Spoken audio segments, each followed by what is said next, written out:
So here we are in another August, and for pretty much everyone, average kid, uh, August will always be thought of as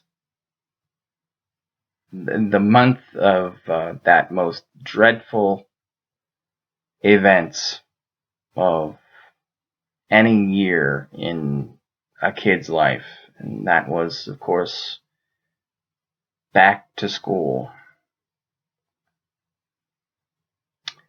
Uh, I would almost be sick on the first few days of my first few years of school. Sick at my stomach. I thought of it even then and now as milk stomach because I had a stomach full of milk and really sweet, sugary cereal usually. And all throughout, the bus ride, and it just was like boiling down there because of anxiety. And if someone had punched me, it would have been all over the floor. There's no doubt about that. But this time of year definitely does recall for me those times of milk stomach. And when I hear the crickets and the locusts especially, oh man, what a bittersweet memory that brings back, because I knew when I started hearing those sounds of the locusts and whatnot, that summer was breathing its last, and it was going to be time to go back to hell, pretty much.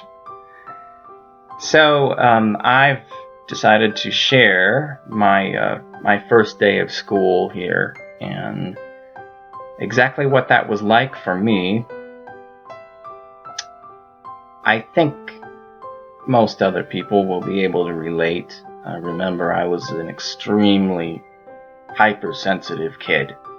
So, however it was for your average red-blooded male or female, whatever anxiety they faced, multiply that by about 20 for me and other hypersensitive children. So, this is another reading from my autobiography.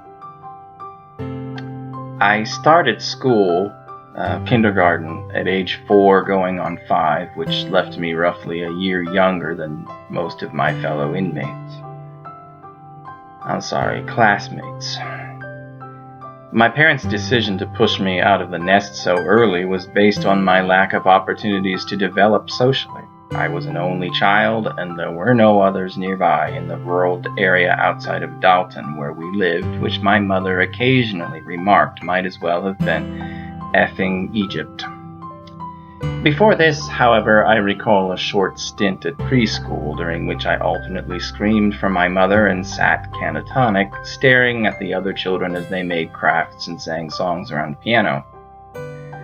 Separation anxiety is common in young children, and I wasn't the only one in my family whose tender years it tainted. My aunt and her daughter suffered badly from it. We can all laugh about it today, but speaking for myself, I know I'll never entirely forget that mind-numbing, all-encompassing, insurmountable terror and depression that plagued me as a toddler until almost age 6, whenever I was anywhere without the protection of my parents. Another hallmark of hypersensitive children. In preschool, I actively sought escape and tried to sneak out the playroom door when no one was looking. A rather butch monitor ordered me to leave the door alone after accidentally walking into me so that I got a face full of her fat sky blue upholstered ass. So much for that. Anyway, I guess I did manage an escape of sorts because I only recall attending there for a couple of weeks at most. My parents evidently didn't think it worth the trauma for everyone concerned.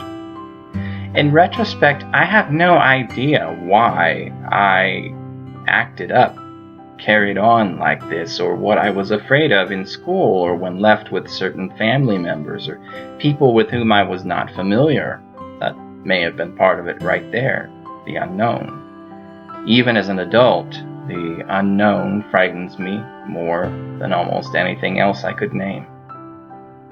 I tend not to like new things, even if they are an improvement over the old. I'm not a big fan of change. I don't even really like learning. My good grades and aptitudes belied this at the time, but it was true. Another reason why I only ever tolerated school at best, and at worst went into crushing depressions over it.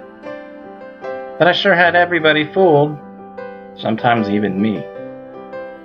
When the dreaded day came for my first entrance into that purgatory, I remember doing fairly well before the bus picked me up, and being fine during the bus ride itself.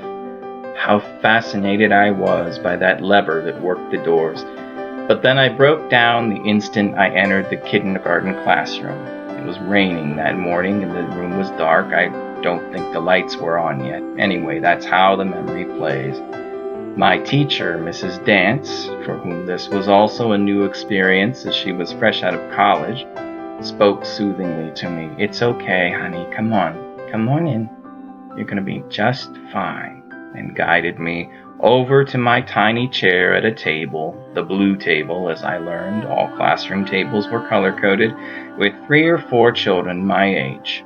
There were a few other tables, all with groups of kids at them, and these 18 youngsters would be my fellow travelers through the zombie mill of public education for the next 5 years. Kindergarten at my elementary school was held all week, but with alternating classes, so each class only went every other day.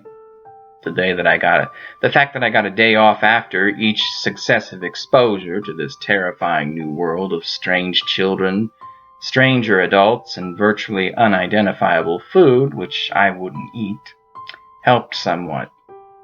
And so did Cassie. Cassie was a little girl who sat next to me at the blue table. She came from a huge family and was well accustomed to the role of little mother. With her guidance, I managed to get through those first trying weeks of kindergarten. She would talk to me every morning when I stumbled blubbering into the classroom, complaining of a sore throat, a stomach ache, anything that would get me permission to go home. "See what I did, honey?" she might say, standing over me and showing off a small cut on her hand, and then tell me how she had gotten it. We shared crayons and construction paper and toys, and gradually I began to get used to the idea of having to go into that room every other day, even if I still hated it. Soon I developed a crush on Cassie, which I told everyone but her about, even asking my grandma Thelma to spell her name one day while I made a card for her, which I don't believe I ever gave to her. I also found some respite in Sam and Jimmy, who both rode the bus with me to school. Sam loved to tell dumb jokes he'd heard from his dad, and he plied me with them every morning, which took my mind off my misery at facing another day of workbooks, cafeteria food, and fluorescent lighting. "Hey, Craig, why'd the kid put his dad in the refrigerator?" "'Cause he liked cold pop." "Hey, Craig, you know what?" "That's what." Jimmy made me terribly nervous for a long time because he was extremely energetic, and he had a huge backpack that whacked me whenever he constantly jerked around in the bus seat to talk to someone beside or behind him. For this reason, I preferred he didn't sit with me, and I would strategically place my own book bag on the seat to make it look as though there was only room there for Sam, who was picked up first. Still, I came to appreciate Jimmy. One afternoon, or one morning, while he was regaling me about his new swing set, I started to cry, as I still wasn't quite used to this ominous adventure I was on. Jimmy didn't laugh or make fun of me. Instead, he tried to calm me down by telling me about his kitten that his mother was going to bring in for show and tell that week. She's all white, Craig. Do you know that? She's all white. One day I watched Jimmy and Sam chasing Cassie on the playground. As she ran, her shoes flew off and the boys took turns tossing them back and forth over her head while she ran after them in her stocking feet, hollering. All at once, Cassie stopped short and turned to Mrs. Dance, who was monitoring recess that afternoon. Mrs. Dance, she began in astonishment. Craig's laughing. Look, Craig's really laughing. I was.